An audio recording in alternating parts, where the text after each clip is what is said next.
Boleh jadi kamu menyukai sesuatu, padahal itu amat buruk bagi kamu. Jadi kalau begitu, benci dan suka dari mana asalnya? Dari ketidaktahuan kamu sendiri. Kan begitu? Jadi suka dan benci itu berasal dari ketidaktahuan kamu sendiri. Bayangkan orang yang tidak tahu apa-apa, kemudian disuruh mendukung si A sebagai calon ini. Dan disuruh membenci si B. Kasih saja fitnah tentang si B, dan dia akan mendukung si A habis-habisan, namanya juga orang tidak tahu. Jadi suka dan tidak suka, itu urusan kesadaran. Suka dan tidak suka, urusan wawasan sebetulnya. Urusan pengetahuan.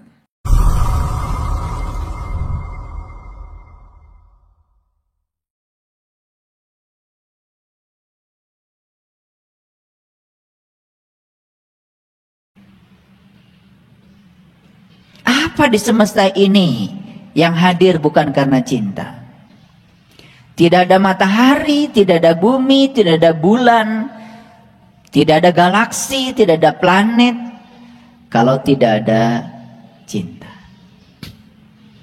Jadi sudah selayaknya kita memiliki sebuah kesadaran bahwa kita hadir karena cinta, digerakkan oleh cinta, dan selayaknya dalam hidup ini kita selalu membagikan berkah cinta itu. Makanya di Quran surat Al-Fatihah kalimat Ar-Rahman Ar-Rahim itu diulang 2 kali. Pertama dalam kalimat awal Bismillahirrahmanirrahim. Itu di pendahuluan. Yang kedua, kalimat Ar-Rahman Ar-Rahim juga diulang lagi. Setelah Alhamdulillahi Rabbil Alamin, selanjutnya Ar-Rahman Ar-Rahim. Apa pesan cintanya? Pesan cintanya adalah start the day with love and fill the day with love. Awalilah segala sesuatu dengan cinta dan isilah segala sesuatu dengan cinta. Maka kita akan selalu diguyur oleh cinta. Karena buah mencintai adalah dicintai. Jadi bersyukur sekali kalau kita sudah punya kesadaran bahwa hukum semesta itu adalah memberi. Beruntung sekali kalau kita sudah punya kesadaran bahwa semua yang di semesta ini diajarkan memberi. Matahari diajarkan memberi. Bahkan matahari tidak pernah merasakan sinarnya sendiri. Bulan diajarkan memberi. Semua sinar yang datang kepadanya dipantulkan untuk semua makhluk. Pohon diajarkan memberi. Karena tidak ada pohon menghasilkan buah dan buahnya dimakan sendiri. Apa yang tidak diajarkan memberi? Sungai diajarkan memberi. Karena tidak ada sungai memakan airnya sendiri. Jadi memberi itu sudah merupakan hukum alam. Sudah merupakan suatu hukum di alam ini. Jadi lucu saja kalau ada yang tidak memberi. Berarti dia sudah melanggar hukum alam. Kesejahteraan lahir batin kita hanya bisa dicapai saat kita bisa membagikan berkah kepada semesta. Oleh karena itu, kalau hari ini kita sudah mencapai kesadaran itu, kalau hari ini kita sudah memiliki kesadaran itu kesadaran yang sangat mahal, yang tidak mudah dicapai oleh banyak orang. Oleh karena itu, mari kita rundukkan kepala kita. Kita puji Allah bersama-sama membaca hamdalah. Alhamdulillahi Rabbil Alamin. Mari kita sapa asma Allah dengan kelembutan dan cinta. Seraya menyediakan diri untuk kehadiran berkahnya, untuk kehadiran cintanya, untuk kehadiran ilmunya, untuk kehadiran rahmatnya, dengan membaca basmalah. Bismillahirrahmanirrahim. Saat saya ditanya, saya mau cerita apa?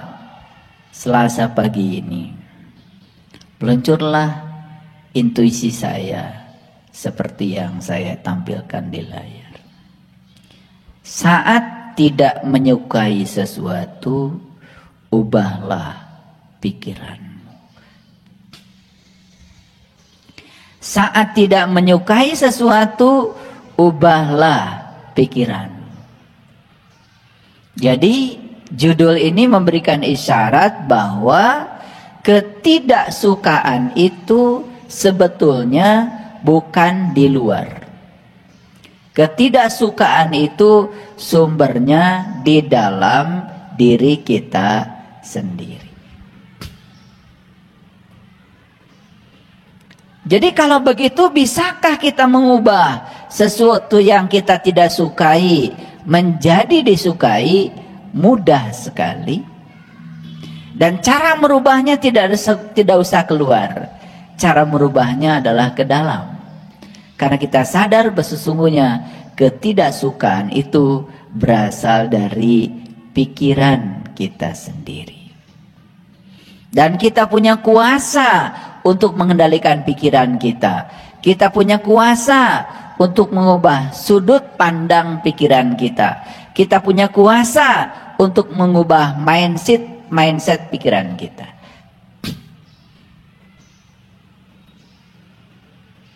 Jadi ketika seseorang di semesta ini sudah mencapai kesadaran, ciri berkesadaran itu sudah tidak ada lagi di luar dirinya yang tidak dia suka.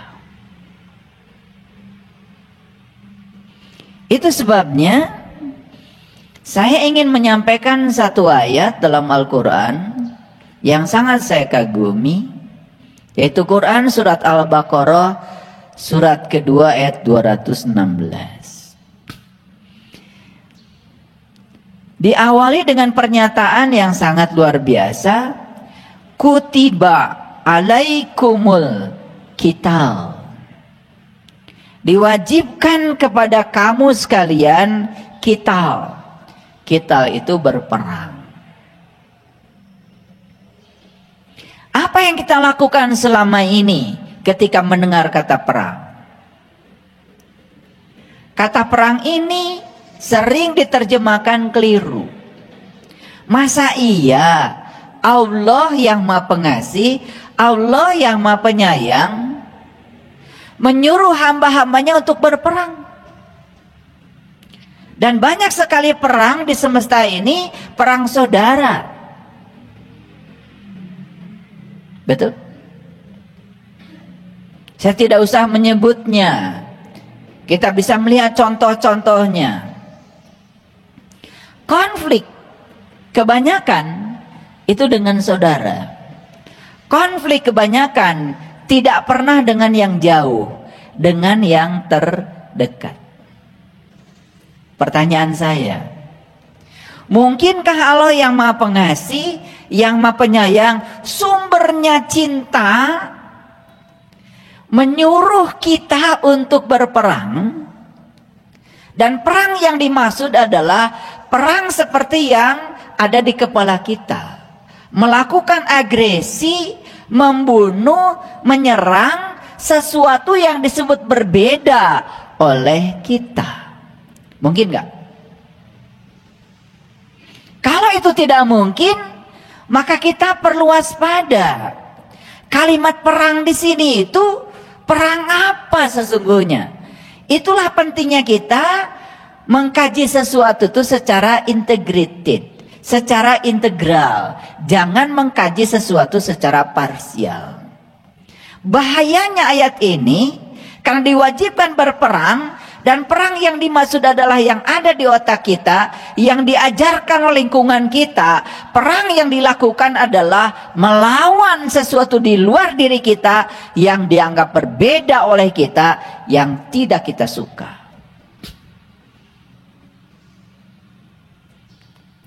Makanya perang melawan keyakinan yang berbeda, perang melawan tujuan politik yang berbeda, perang melawan ideologi yang berbeda, itu sudah terus-menerus terjadi.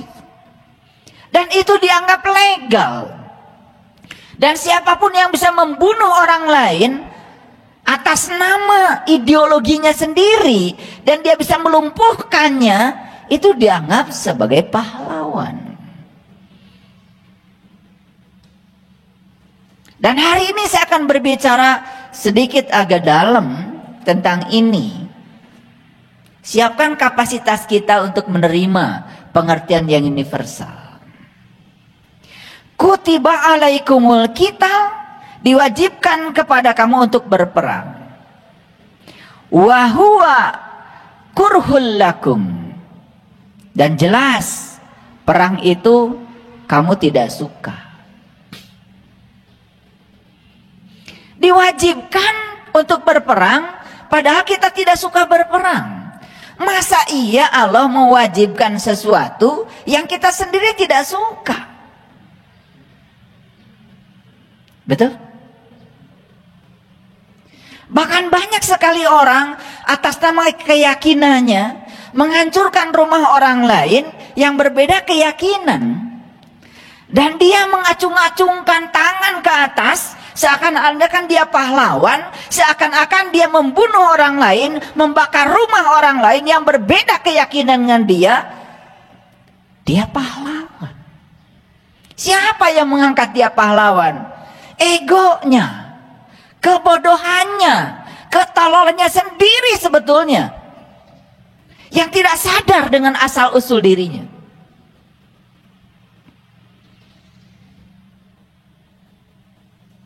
Kita membangun rumah ibadah untuk keyakinan kita, bebas dimanapun kita mau.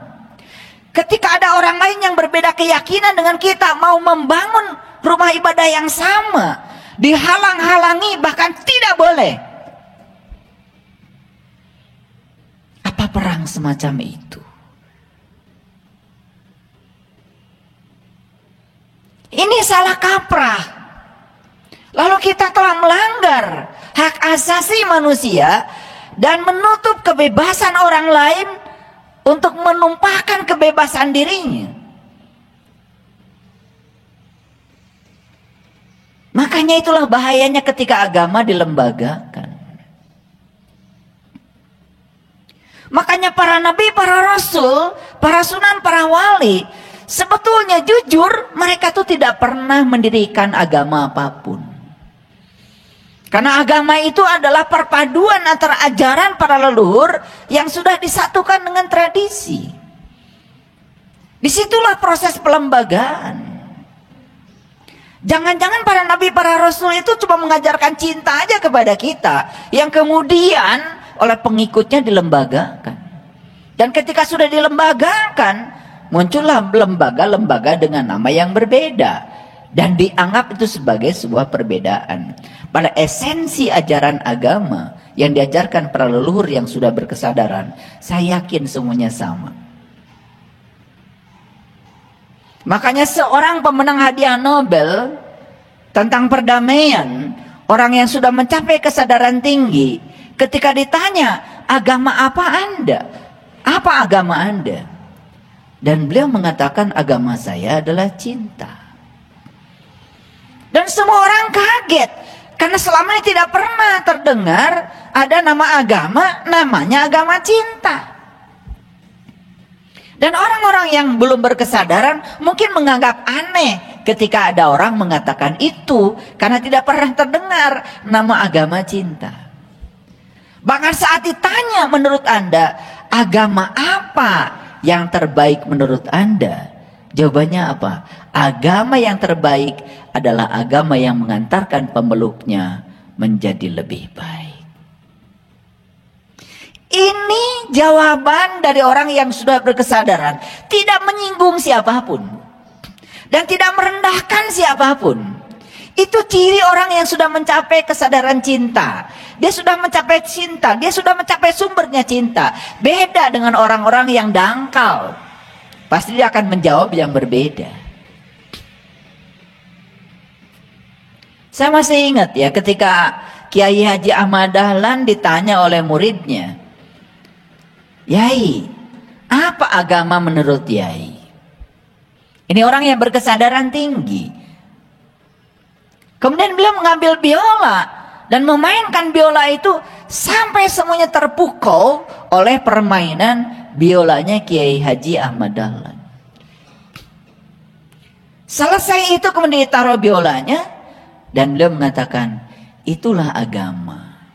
Ketika ada di tangan orang yang bijaksana, persis seperti biola yang dimainkan oleh orang yang bisa memainkan biola. Yang keluar itu adalah suara yang indah, semua terpukau, semua merasa nyaman, semua merasa aman. Itulah jawaban seorang bijak. Dan kemudian ada seorang muridnya yang tidak bisa main biola. Dikasihlah kemudian biola itu kepada muridnya. Coba kamu gesek biola itu. Digeseknya biola itu. Ya namanya orang tidak tahu memainkan biola, menggesek biolanya seperti apa? Keluarlah suara-suara yang tidak nyaman. Keluar suara-suara sumbang, tidak berstruktur. Lalu Kiai Haji Ahmad Dahlan mengatakan, seperti itulah agama di tangan orang yang tidak bijaksana. Seperti biola yang dimainkan orang yang tidak tahu cara memainkan biola. Cucu saya sedang belajar main gitar. Ya sudah, gembreng, gembreng, gembreng, gembreng. Gak jelas. Namanya juga sedang belajar. Beda lagi dengan ontinya yang sudah bisa main gitar. Cara memetiknya, cara meletakkan gitarnya, suara yang keluar juga menjadi beraturan. Itu sebabnya agama adalah sebuah alat pertahanan untuk melindungi diri kita dari kejahatan kita sendiri. Karena tidak ada orang yang jahat di luar diri kita tanpa seizin kita. Jadi agama itu sangat individual, sangat pribadi. Para sahabat, kutiba alaikumul qital wa huwa kurhul lakum. Allah mewajibkan berperang. Mari kita baca tuntas ayat ini. Perang apa yang dianjurkan oleh Allah? Inilah perangnya. Wa asa an takrahu syai'an wa huwa khairul lakum. Boleh jadi kamu membenci sesuatu, padahal itu amat baik bagi kamu. Wa asa an tuhibbu syai'an wa huwa syarrul lakum. Boleh jadi kamu menyukai sesuatu, padahal itu amat buruk bagi kamu. Wallahu ya'lamu wa antum la ta'lamun. Allah mengetahui, sedangkan kamu tidak tahu. Jadi kalimat yang terakhir ini keren sekali. Wallahu ya'lamu. Allah mengetahui. Wa antum kalian semua la ta'lamun, gak tahu. Jadi kalau kita menyukai sesuatu, yang kita suka itu kita pun tidak tahu. Dan kalau kita membenci sesuatu, yang kita benci pun sebetulnya kita pun tidak tahu. Makanya ayat ini memberikan sebuah isyarat yang sangat cerdas. Boleh jadi kamu membenci sesuatu, padahal itu amat baik bagi kamu. Boleh jadi kamu menyukai sesuatu, padahal itu amat buruk bagi kamu. Jadi kalau begitu, benci dan suka dari mana asalnya? Dari ketidaktahuan kamu sendiri. Kan begitu? Jadi suka dan benci itu berasal dari ketidaktahuan kamu sendiri. Bayangkan orang yang tidak tahu apa-apa, kemudian disuruh mendukung si A sebagai calon ini. dan disuruh membenci si B.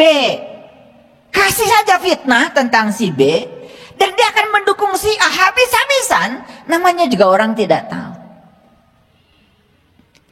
Jadi suka dan tidak suka itu urusan kesadaran. Suka dan tidak suka urusan wawasan sebetulnya. Urusan pengetahuan.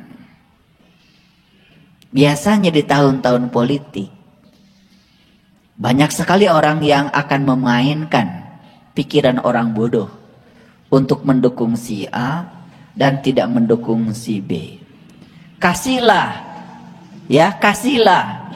sesuatu yang mempengaruhi pikirannya, maka orang bodoh akan mudah sekali dipengaruhi pikirannya. Bahkan bisa jadi dia mengorbankan jiwa dan raganya untuk sesuatu yang tidak penting karena kebodohannya sendiri. Jadi sebetulnya dari ayat ini kita dapat pelajaran, sebetulnya penilaianmu terhadap sesuatu yang membuat kamu suka ini dan tidak suka ini berasal dari kebodohanmu sendiri. Paham sampai sini? Masih suka si A, tidak suka si B, masih? Nah itu ciri orang bodoh. Kalau orang sudah berkesadaran, sudah nggak begitu lagi. Bahkan sama orang yang membenci dia sekalipun, ya dia menerima saja. Orang yang menyanjung dia terima. Orang yang menghina dia juga terima. Karena dia sadar dengan ayat ini. Boleh jadi kamu suka sama si A karena menyanjung kamu, padahal itu menjatuhkan kamu. Boleh jadi kamu membenci si B karena dia mengkritik kamu, padahal si B itu dengan cinta kasihnya justru sedang menyelamatkan kamu.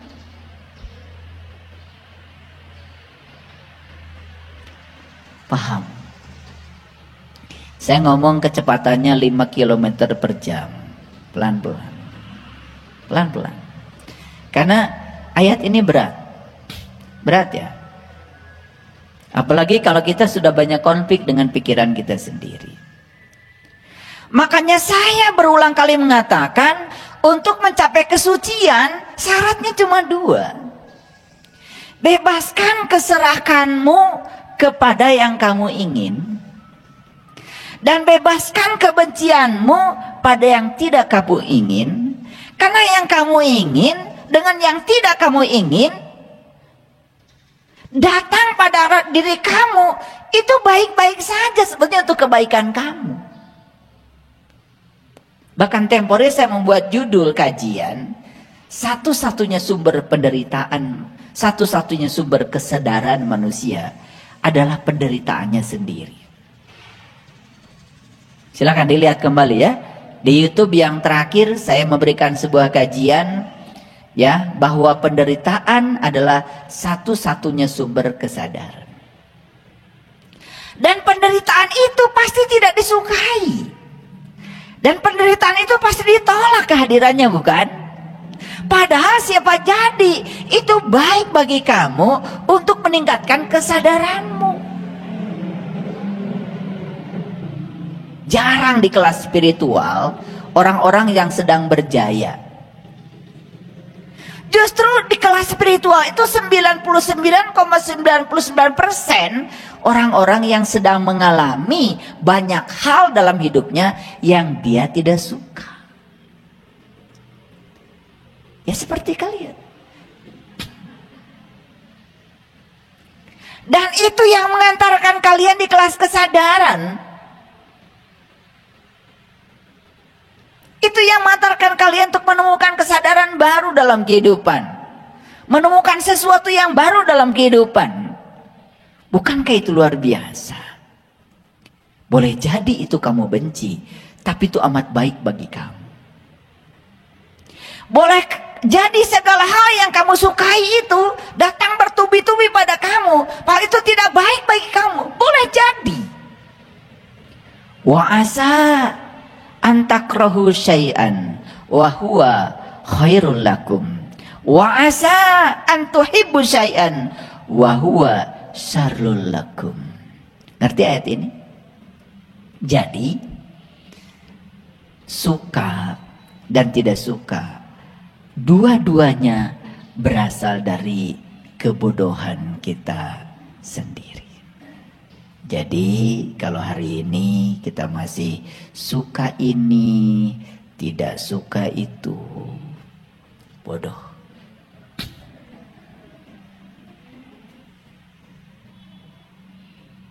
Makanya orang yang terus-menerus berada di situasi seperti itu, suka ini, tidak suka itu, ya, benci ini, sayang itu, gak akan pintar-pintar. Makanya Nabi Musa ketika mau dipintarkan oleh Allah, maka Allah bilang, hai Musa, lepaskan kedua terompahmu, dan barulah kamu akan bisa memasuki Al-Muqaddasitua. Itulah diceritakan di Quran surat Toha. Saat Musa diundang oleh Allah untuk memasuki Al-Muqaddasitua, rumah Tuhan yang suci, untuk bertawajuh kepada Tuhan, untuk bermuajahah kepada Tuhan, satu syaratnya dari Tuhan, lepaskan kedua terompahmu. Karena terompah itu kiri kanan, terompah itu suka dan tidak suka. Lebih lucu lagi, tangan kanan katanya tangan yang baik, tangan kiri katanya tangan setan. Padahal tangan kanan gatal, yang garuk kan tangan kiri, berarti yang garuk setan dong. Karena ajarannya seperti itu, ada diskriminasi tangan. Seakan-akan tangan kanan ini mulia, tangan kiri tidak mulia. Gimana tuh kalau tangan kiri pundung? Betul? Untung aja tangan kiri baik-baik saja, walaupun selama ini direndahkan. Ketika minum pakai tangan kiri, wih, itu pakai tangan setan katanya. Lu kan tangan kita. Ya gimana orang yang tangannya cuma satu kiri saja? Kasihan dong, tiap hari yang ngasih minum setan. Itu kan sebenarnya paradigma. Kita mengatakan tangan kanan mulia, tangan kiri tidak mulia, itu kan pikiran. Dan kita mengizinkan pikiran kita untuk mendiskreditkan tangan kita yang mulia dua-duanya. Yang satu dianggap suci, yang satu tidak. Sama seperti kalian, menganggap masjid itu suci, menganggap rumah tidak suci. Padahal apa? Masjid itu bukan suci, disucikan. Oleh siapa? Lah oleh kalian sendiri. Rumah tidak disucikan oleh siapa? Kan oleh kalian sendiri. Yang ini diberi nama rumah, yang ini diberi nama huruf Arab. Lah yang ngasih namakan kalian sendiri. Dan lucunya, kalau nama itu sudah ke Arab-Araban, dianggap suci. Lah siapa yang mencucikan masjid itu? Allah. Lo yang menyucikan kan kamu. Yang bikin batas suci di depan siapa? Allah. Lah yang nulisin batas suci kan kamu sendiri. Kata Allah, emang gue pikirin. Lucu ya.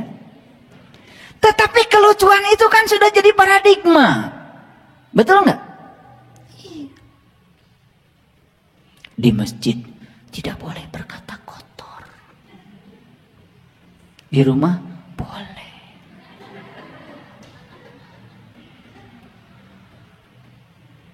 Di masjid gak boleh ngomongin orang. Di rumah boleh. Itulah gara-gara batas suci. Karena dibatasi kesuciannya oleh kamu sendiri. Padahal Allah bilang, aku meliputi semesta raya, meliputi rumahmu, meliputi masjidmu. Makanya sholat itu yang bagus adalah di makom Ibrahim, di level Ibrahim. Level Ibrahim itu tingkatan, bukan tempat lagi. Tapi sholat kamu di kesadaran Ibrahim, ya sholatnya silahkan di mana saja nyamannya. Mau di masjid boleh, mau di rumah juga nggak masalah.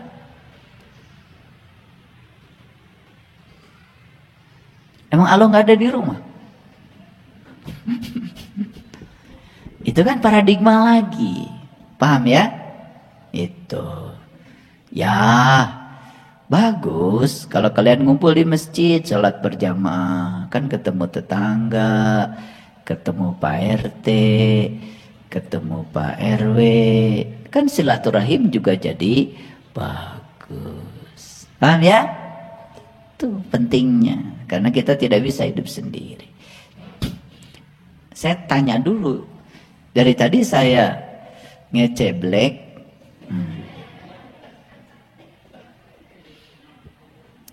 ngerti nggak ayat ini? Ngerti ya? Oke, baik. Jadi kenapa kita tidak suka si A? Kenapa saya tidak suka si B? Kenapa saya suka si C dan saya suka si D? Semua itu permainan pikiranmu sendiri. Makanya judulnya sederhana. Saat kamu tidak suka, ubah pikiranmu. Begitu diubah pikiran, jadi suka. Mari kita praktek ya hari ini. Nah, sekarang saya mau jelaskan dulu sumber-sumber yang menyebabkan kita sering tidak suka. Mengapa kita tidak suka kepada orang lain, atau mengapa orang lain tidak suka kepada kita? Kita lihat sumber-sumbernya. Kita jelaskan secara ilmiah, secara saintifik, supaya struktur keilmuannya jelas. Yang pertama, kan suka ada istilah tuh, kata anak muda sekarang, ilfil. Ilfil itu, ya itu, timbulnya rasa tidak suka. Mungkin saja awalnya suka, tetapi ada satu hal yang buruk atau satu kekurangan pada diri seseorang, dan kita fokus pada kekurangan yang buruk itu menurut penilaian kita sendiri. Awas, karena yang disebut baik dan buruk oleh kita belum tentu baik, juga belum tentu buruk. Kan itu penilaianmu. Sangat bergantung kepada wawasanmu sendiri, sangat bergantung kepada dirimu sendiri. Awalnya mungkin kita suka pada seseorang, tetapi kemudian ada sesuatu yang disebut buruk kita lihat pada orang itu. Ada sesuatu kekurangan pada orang itu, kemudian kita fokus pada kekurangan yang disebut buruk itu. Itulah munculnya ilfil. Jadi ilfil itu buatan siapa? Buatan pikiranmu, buatan bukan orang. Nah, rasa tidak suka itu memudarkan rasa suka. Bahkan berikutnya, ketika terus kita berfokus pada kekurangan dan sesuatu yang disebut buruk itu, bukan sekedar pudarnya rasa suka, tetapi timbul rasa sebel. Bahkan ujungnya jadi benci. Ngerti ya? Saya kira yang gini ngerti, karena semua sudah pengalaman. Kalau soal membenci orang kan biasa kan? Udah pengalaman. Dan saya kasih tahu lagi, kalau hari ini kita masih benci dan suka, itu tanda kita masih bodoh gitu. Maaf ya, ini kajian agak terus terang. Karena saya khawatir kalau saya tidak ngomong jelas, nanti persepsinya jadi keliru. Gitu. Jadi dari mana munculnya ilfil? Ilfil itu sebetulnya rasa yang ada pada diri kita, yang dibangun oleh pikiran kita sendiri saat kita berfokus pada kekurangan orang. Dan yang disebut dengan kekurangan pada orang, itu pun belum tentu kekurangan. penilaian kita sendiri. Karena orang tidak seperti yang saya pikirkan. Kan begitu. Ini penting nih saya bicara. Karena kadang-kadang ya, mohon maaf sekali, kita ini sering reaktif ketika mendapati pada orang sesuatu yang kita tidak suka. Pada yang tidak kita suka pada orang, belum tentu itu benar. Itu kan hanya penilaian kita sendiri. Paham sampai sini? Nah, selesai ini, pesan saya cuma satu. Kalian sudah jadi orang pintar semuanya, tidak bodoh lagi, dan tidak lagi terjebak pada suka atau tidak suka. Itu poinnya. Itu kompetensi yang sedang saya bangun. Yang kedua, ketika orang itu tampak useless di mata kita. Useless itu dalam pengertian tidak bisa apa-apa, apalagi orang ini tidak punya apa-apa. Kan gitu. Kadang-kadang kita tidak sadar sering mengklasifikasi orang berdasarkan ukuran kita. Jadi orang itu diukurlah oleh ukuran kita. Misalnya kita sebut saja orang ini salah, orang ini jelek, orang ini buruk. Ukuran yang dipakai adalah ukuran kita. Padahal bagusnya kan ukur orang dengan ukuran orang. Ketika orang diukur oleh ukuran dia, kan tidak mungkin orang itu menjadi buruk. Ikan diukur oleh monyet. Ya kata monyet, kamu idiot, kata monyet.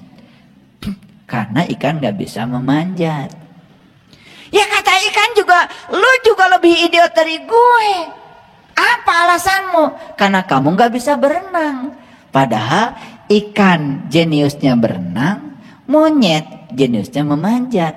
Ketika salah ukur, kan jadi hasil ukur salah. Coba, mau ngukur panjang meja pakai stopwatch. Hasil ukurnya apa? Panjang meja adalah 5 menit. Nggak nyambung. Sama seperti kalian mengukur waktu pakai kilo. Berapa banyak waktu yang digunakan untuk kajian? 2 kilogram. Nggak nyambung kan? Nah, jadi nggak nyambung itu karena kita sering melakukan tindakan yang membuat itu nggak nyambung. Yang tidak menyambungkan tuh kita sendiri sebetulnya. Coba sekarang ukur anak dengan ukuran anak. Jangan ngukur anak dengan ukuranmu sebagai orang tua. Kan anak belum pernah jadi orang tua. Kadang-kadang kita sering keceplosan. Kamu yang gitu aja nggak bisa. Kita ngomong gitu pada anak. Adil nggak? Itu menimbulkan ketidaksukaan. Yang ketiga, kan kita sering bilang, saya mah kalau sama dia mah nggak nyambung, tidak sefrekuensi. Gaya. Kenapa kamu mengatakan tidak sefrekuensi? Karena kamu ingin setiap orang harus ada di frekuensimu. Adil nggak? Itu yang membuat kamu nggak suka. Pada setiap orang punya getarannya sendiri, punya vibrasinya sendiri, punya level sendiri, punya perkembangan mental sendiri, punya perjalanan spiritual sendiri. Yang nggak bisa setiap orang harus seperti kamu. Bayangkan ya, betapa centang perenangnya kehidupan kalau semua orang harus sefrekuensi dengan saya. Dan saya baru menyukai orang kalau dia sama frekuensinya dengan saya. Saya sering mengajarkan pada kalian, kan anak saya banyak sekali. Dan saya tidak pernah membandingkan kalian dengan yang lain, gak pernah. Saya ukur kalian ya dengan ukuran kalian. Dan saya juga tidak pernah menyalahkan kalian, karena saya tidak pernah mengukur kalian dengan ukuran saya. Makanya kalian nyaman aja ngomong dengan saya. Ayah, saya tadi nggak sholat. Ya sudah, kan udah kelewat. Nggak pernah saya bilang, wah kamu nanti dimurkai Tuhan. Nggak pernah, karena Tuhan saya nggak pernah murka.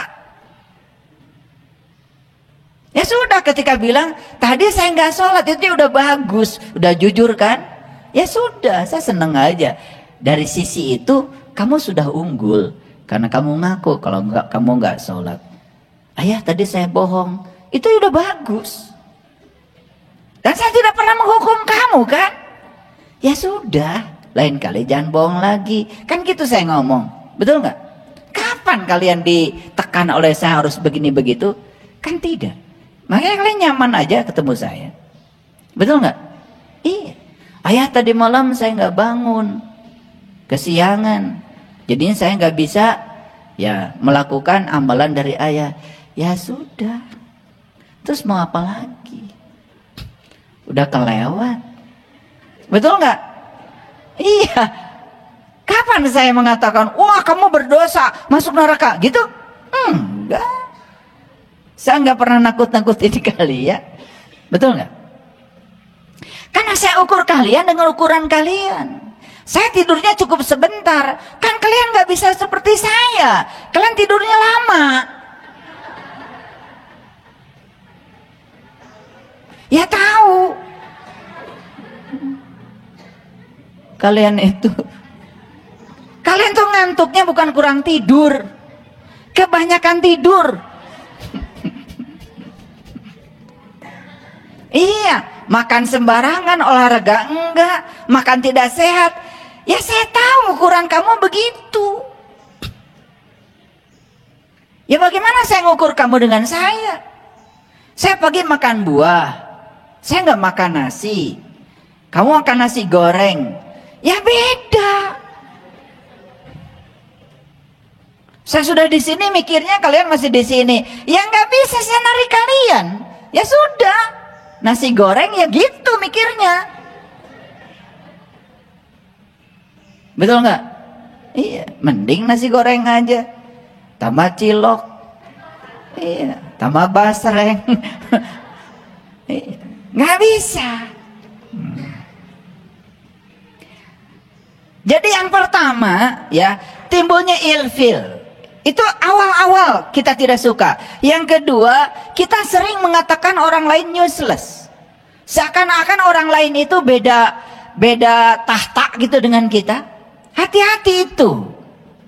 Yang ketiga, kita sering mengatakan orang lain tidak sefrekuensi. Makanya orang yang selalu pergaulan itu harus sefrekuensi akan kesulitan sendiri.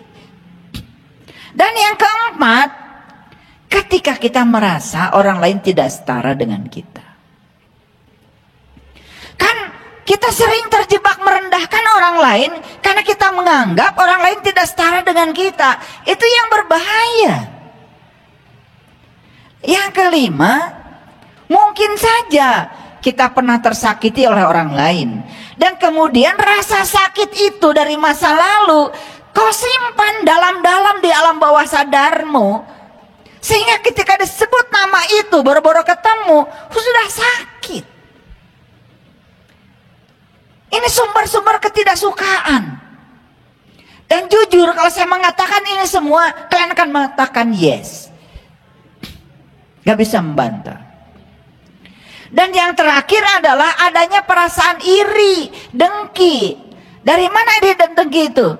Iri dan dengki itu karena kamu gak mampu seperti orang lain. Tetapi kamu tidak bisa menerima kebahagiaan orang lain. Itu kan masalahnya. Nah ini sumber-sumber yang sangat berbahaya. Dan saya bilang ini sumber-sumber ini sangat kampungan.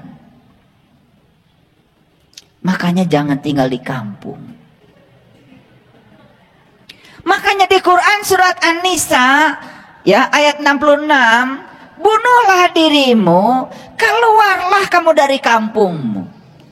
Disambung di Quran surat Al-Kahfi, hendaklah kamu pergi ke kota, bawa uang perakmu dan lihat di sana banyak sekali santapanmu yang jauh lebih baik untuk kesadaran rohaniahmu.